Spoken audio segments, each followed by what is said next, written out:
আগামী অর্থবছরের জন্য 2,65,000 কোটি টাকার বার্ষিক উন্নয়ন কর্মসূচি এডিপি অনুমোদন দিয়েছে জাতীয় অর্থনৈতিক কাউন্সিল এনইসি।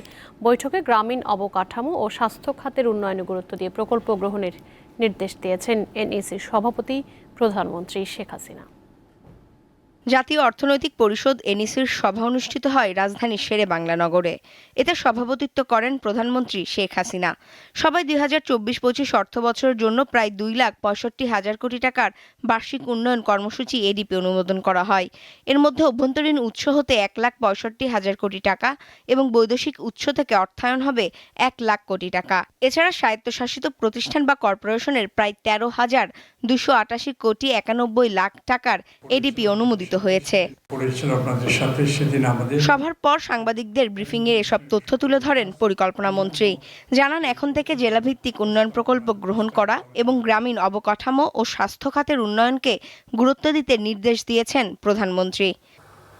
যখন আমরা জেলা ভিত্তিক একটা করব, তখন আমাদের লক্ষ্যই হবে ওই সব প্রকল্প যত আছে, আমি চাচ্ছি যে সকল প্রকল্পই আমরা আমাদের, শুধু রাস্তা নয়, শুধু ব্রিজ নয়, শিক্ষা প্রতিষ্ঠান রয়েছে, স্বাস্থ্য রয়েছে, এনার্জির বিষয়াদি রয়েছে, বিদ্যুতের লাইনের ব্যাপার আছে, এই সব কিছুই যেন আমরা একসাথে করে প্রকল্প করে নিয়ে আসি। এক প্রশ্নের জবাবে পরিকল্পনা সচিব জানান, আসন্ন বাজেটে বরাদ্দ বাড়ছে সামাজিক সুরক্ষা খাতে। বৈদেশিক ঋণের প্রকল্প দ্রুত শেষ করা ও মন্ত্রণালয়কে বৈদেশিক ঋণের প্রকল্প ব্যয় 3 মাস অন্তর পর্যালোচনার নির্দেশ দিয়েছেন প্রধানমন্ত্রী।